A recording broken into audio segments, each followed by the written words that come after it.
19세기 말 런던 이스트엔드, 그 중에서도 가장 악명 높은 화이트채플에는 법보다 더 무서운 남자가 살고 있었습니다. 바로 존 잭 메카시였죠. 겉보기엔 식료품점 주인이었지만 실상은 수많은 하숙집을 거느린 로징하우스 키퍼였습니다. 얼마나 기세가 등등했는지 그가 소유한 밀러스코트 일대는 아예 메카시의 임대지라 불릴 정도였습니다. 그리고 1888년 11월 9일 이 남자의 이름이 역사상 가장 끔찍한 연쇄 살인마 잭 더 리퍼와 엮이게 됩니다. 메카시는 마지막 희생자 메리 제인 컬리의 집주인이었거든요. 몇 주째 방세가 밀리자 메카시는 수구먼 토마스 보이어를 밀러스코트 13호에 보냈고 깨진 창문 틈으로 켈리의 참혹한 시신이 발견되며 사건이 세상에 공개됩니다. 그런데 여기서부터 메카시의 진면목이 드러납니다. 그는 경찰 신고 직후 기다렸다는 듯 언론에 나타나 그녀가 밀린 임대료 30실링에 대해 떠들어댔죠. 오죽하면 리퍼 학자들 사이에서 그가 지역 사정을 너무 잘 알고 희생자들을 통제했다는 이유로 용의자 중 한 명으로 의심을 받았을까요? 하지만 물증은 없었고 사건은 미궁에 빠집니다.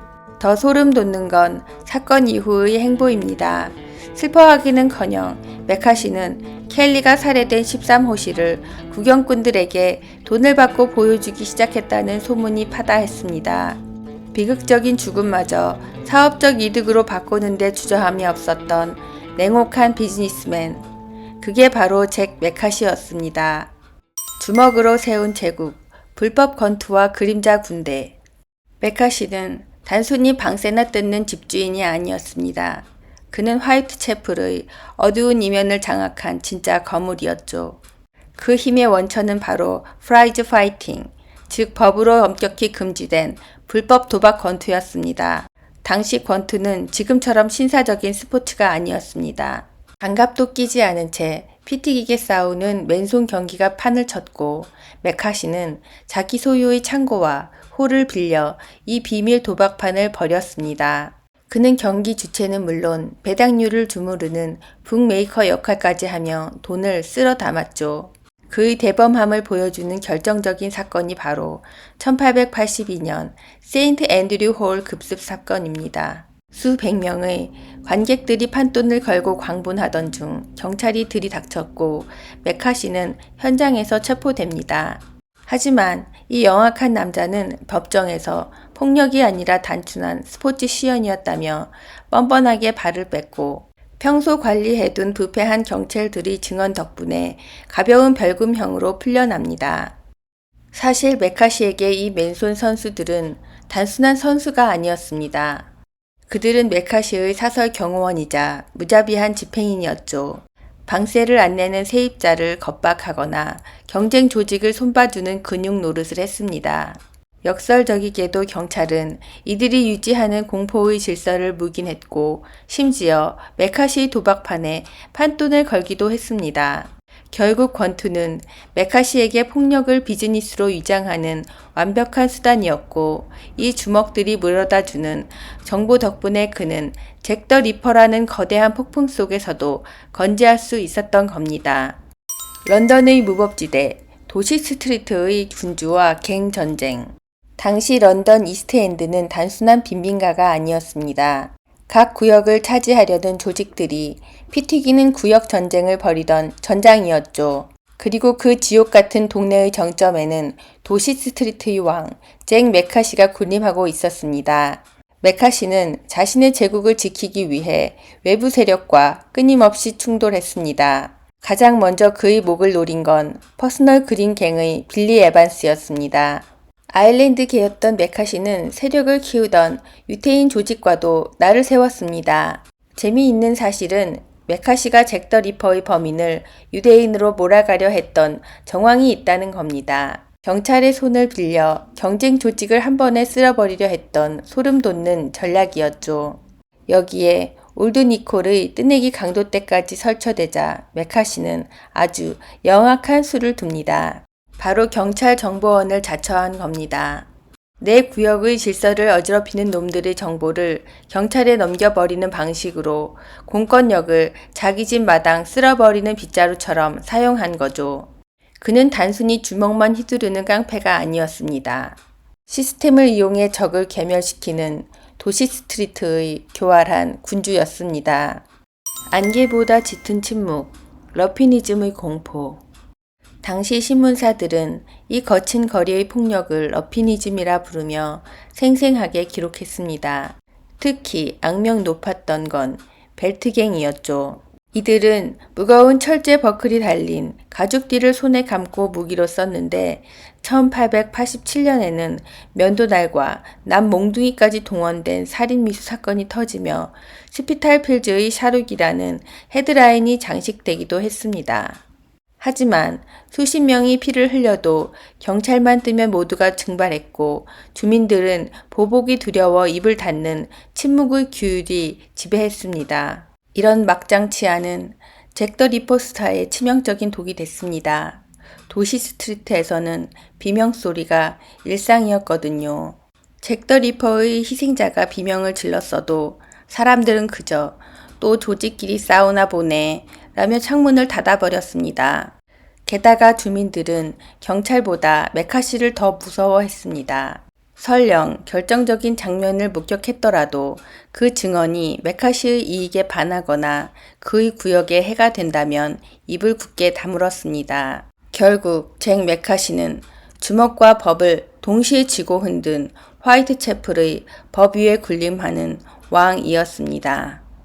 잭 더 리퍼라는 거물급 살인마 앞에서도 그가 그토록 담대할 수 있었던 진짜 이유였죠. 두 얼굴의 부부, 신사가 된 깡패와 냉혹한 안방마님. 놀랍게도 도시 스트리트의 무자비한 킹, 메카시는 집으로 돌아가면 전혀 다른 사람이 되었습니다.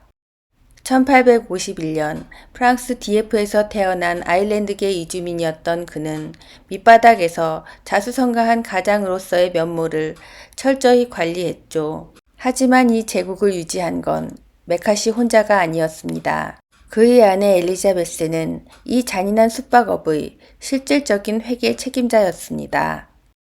메카시가 밖에서 주먹으로 구역을 다졌다면 엘리자베스는 안에서 꼼꼼하게 장부를 관리하며 세입자들의 고열을 돈으로 환산했습니다.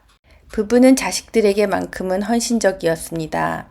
집은 도시 스트리트 27번지 식료품점 2층이었는데 바로 옆 밀러스코트에서 끔찍한 살인이 벌어지는 와중에도 집안은 중산층 수준의 고급 가구들로 가득 차 있었습니다.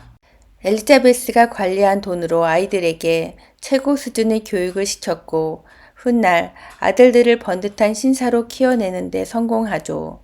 수사관들이 기억하는 메카시는 항상 깔끔한 옷차림을 유지하며 영리하고 교활한 신사 이미지를 고수했습니다. 특히 여론을 다스리는 솜씨는 예술이었죠. 메리 제인 켈리 사건 당시 그는 기자들 앞에서 비극을 슬퍼하는 집주인의 모습과 손해를 걱정하는 냉철한 사업가의 모습을 연기하며 상황을 통제했습니다. 그 뒤에선 엘리자베스가 차가운 눈으로 밀린 방세를 계산하고 있었습니다. 겉으론 품격 있는 신사 가문, 속으론 치밀한 포식자 부부. 이 완벽한 이중성이야말로 그들이 암흑가에서 살아남아 불을 대물림한 진짜 무기였습니다. 최종장, 무덤까지 가져간 비밀, 그리고 세탁된 제국. 많은 범죄 조직의 우두머리들이 비참한 최후를 맞이하지만 존 잭 메카시는 달랐습니다. 그는 도시 스트리트가 재개발되고 잭 더 리퍼의 공포가 전설로 변할 때까지 그 구역의 유력자로 남았습니다. 그리고 1934년 6월 83세의 나이로 아주 평온하게 눈을 감았죠. 1888년 그 피비린내 나던 밤의 진실을 단 한마디도 발설하지 않은 채 말입니다. 그의 장례식은 지역 유지들이 대거 참석한 가운데 성대하게 치러졌습니다. 거리의 포식자가 지역사회의 거물로 공인받는 순간이었죠. 하지만 진짜 소름 돋는 이야기는 이제부터입니다. 그의 아들들인 존 주니어와 찰스는 아버지가 물려준 그 피 묻은 자본을 기반으로 사업을 현대화했습니다. 더 이상 구질구질한 싸구려 하숙집 주인이 아니었습니다. 그들은 스피탈필드 시장 인근의 부지를 장악한 번듯한 상업용 건물 임대업자, 즉 부동산 재벌로 변모했습니다. 훗날 리퍼 학자들이 메카시 가문의 후손들을 찾아갔을 때 그들은 입을 모아 말했습니다. 우리 할아버지는 평범한 식료품점 주인이었을 뿐입니다. 가문의 치부였던 불법 건투, 작물 거래, 그리고 살인사건 현장을 팔아먹던 과거는 철저히 파기된 장부와 함께 역사 속으로 사라졌습니다. 오늘날 런던에서 가장 세련된 거리로 변한 스피탈필드 마켓. 수많은 관광객이 웃으며 지나가는 그 땅 밑에는 가난한 이들의 고열과 메카시 가문의 추악한 야망이 묻혀 있습니다. 악은 심판받는다는 권선징악 대신 그 악이 어떻게 자본으로 세탁되어 대물림 되는지를 보여주는 서늘한 증거로 말이죠.